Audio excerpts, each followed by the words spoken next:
dia, terceiro ano. Hoje nós vamos para a nossa aula de história, tudo jóia? Então, na semana passada eu enviei para vocês, né, o conteúdo para vocês estudarem um pouquinho da história das cidades. A gente está começando a estudar e descobrir que as cidades, elas têm história, né? Ou seja, de como que ela surgiu. Então é importante a gente conhecer um pouquinho sobre a nossa. E aí por isso que vocês fizeram um exercíciozinho que eu pedi. Só que no livro ele fala um pouquinho da história da cidade de Palmas, que é a cidade mais jovem do Brasil. Vocês acompanharam lá no livro, eu mandei também umas fotos para vocês, não foi? Vocês acompanharam, estudaram direitinho, gostaram de conhecer a história da cidade de Palmas? Diferente da nossa cidade, né? Vitória é uma cidade bem antiga. Então, vamos continuar. Então, se vocês pegarem o livro de vocês na página 262, vocês vão ver essa mesma tela aqui que tem aqui. Então, o que nós temos aqui de informação? Ó, as cidades, é importante a gente lembrar que toda cidade tem uma história, né? Tem uma história de como ela surgiu. No livro a gente conheceu a história da cidade do Caio, que foi a cidade de Palmas que vocês conheceram ontem, tá? Então toda cidade ela vai ter uma história. Umas cidades são mais novas, outras cidades são mais velhas, como é o caso da cidade de Vitória, né? Mas todas elas têm uma história. E é interessante a gente conhecer pra gente saber por que ela é desse jeito, por que do nome, né? Porque isso varia de cidade para cidade. Então, primeiro ele deu o exemplo da cidade de São Paulo, desculpa, da cidade de Palmas. Depois vocês fizeram o exercício que eu pedi na semana passada, que foi para vocês pesquisarem um pouco da história da cidade que você mora. Então quem mora em Vitória pesquisou da cidade de Vitória, quem mora em Vila Velha da cidade de Vila Velha, quem mora na Serra da cidade da Serra, enfim, você vai pesquisar da cidade que você mora, tá bom? Que vocês fizeram esse exercício aqui pra mim. Então, hoje a gente vai avançar um pouco mais no nosso conteúdo e vamos aqui, ó, pra essa página aqui. Se vocês pegarem o livro de vocês, lá na página 264, a gente vai falar das 264 e da 265. Então, vamos lá, prestem atenção que esse assunto é muito importante. Para conhecer um pouco da história da nossa cidade, além de pesquisar, né, lá na internet, que todo mundo vai pesquisar, quando a gente pesquisa, a gente vai atrás do quê? Do que a gente chama de fonte histórica, tá? Eu já vou explicar o que é uma fonte histórica. Mas vamos observar primeiro essas duas imagens aqui, ó. É a mesma igreja, só que em épocas diferentes, ó. A igreja de São Francisco de Paula, lá no Rio de Janeiro, em 1905, e a mesma igreja, só que nos tempos atuais. Então, vamos observar algumas coisas que mudaram.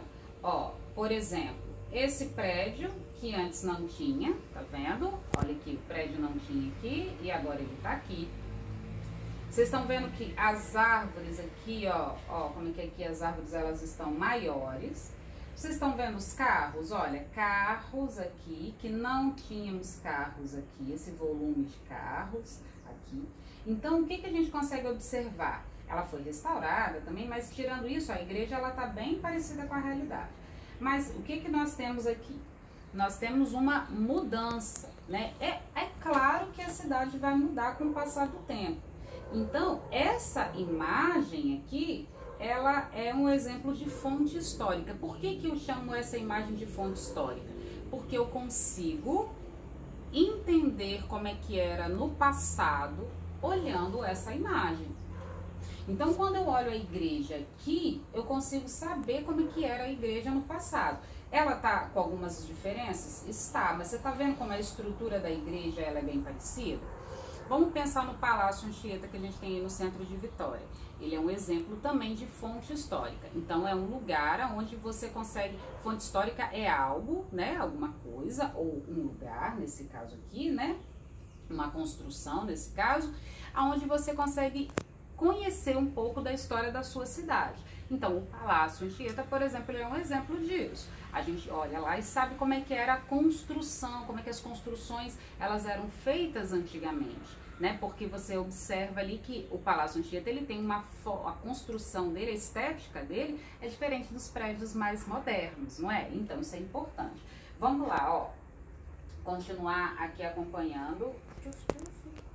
Ó, aí depois aqui ele vai falar, né, um pouquinho sobre o que é a fonte. Ó, as imagens acima são exemplos de fontes. Podemos chamar de fonte tudo aquilo que é produzido pelo ser humano e que pode ser utilizado para obter informação do passado. Nesse exemplo, a gente usou uma construção, mas um jornal também é uma fonte histórica. Tem uma fonte histórica que eu adoro, que são os brinquedos. Vocês já foram nas casas da vovó e do vovô e já viram os brinquedos que eles usavam? Que legal! Quando você olha um brinquedo que a sua avó usava, que a sua mãe, seu pai brincava, você sabe como é que era o passado.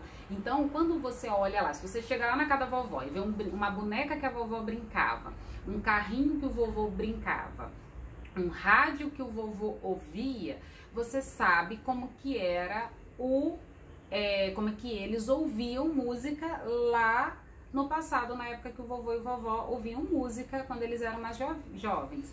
Então, meus amores, esses materiais todos, eles servem para que você conheça o passado. Então, tudo que serve para você conhecer o passado, saber como é que era o passado, foi feito pelo ser humano, né? E não pela natureza, você vai chamar de fonte histórica. Vamos olhar alguns exemplos aqui de fontes históricas? Olha aqui, que interessante, ó. Aqui, na página 265, eu tenho outras fontes históricas aqui para vocês, ó. Além das fotos, foto é uma fonte histórica excelente, né? Quando você pega uma foto antiga, você sabe como é que era a roupa e tudo mais, né? Mostradas na página, nós temos outras fontes históricas aqui, ó. Jornal, nossa, serve muito pra gente saber o que acontecia e como que era o passado.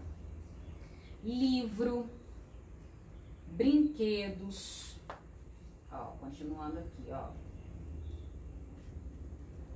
Moedas, e aqui são plantas. Plantas, meus amores, é como se fossem mapas, só que um pouco menor. Então, vocês estão vendo como eu tenho várias fontes históricas? Várias. O que é uma fonte histórica? Vamos recapitular? Tudo feito pelo ser humano que serve para que a gente conheça o passado, ok? Pode ser construção, pode ser brinquedo, pode ser livro, pode ser uma foto, tudo isso serve. Então, quando você tira uma foto hoje, daqui a 50 anos, se eu pegar essa foto, eu vou saber como é que a galera se vestia, né, nos anos 2020. Né? Então é muito importante a gente ter sempre esses registros, né, nas bibliotecas, nos museus, porque eles nos ajudam a conhecer o passado.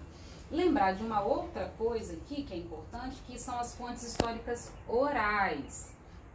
O que significa isso? Quando você senta lá com a sua vovó e a vovó ou o vovô conta pra você, então eles estão falando, conta pra você como que era na época que eles eram criança, ela tá usando uma fonte oral, porque ela está falando. Mas quando ela fala, você não sabe como que era o passado?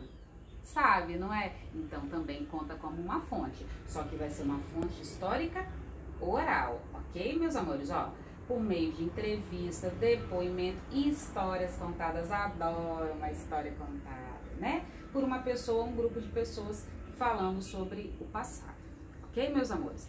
Estudem com calma, façam os exercícios, mandem dúvida pra mim, tá bom? E até a semana que vem. Um beijo no coração de vocês, meus amores. Tchau!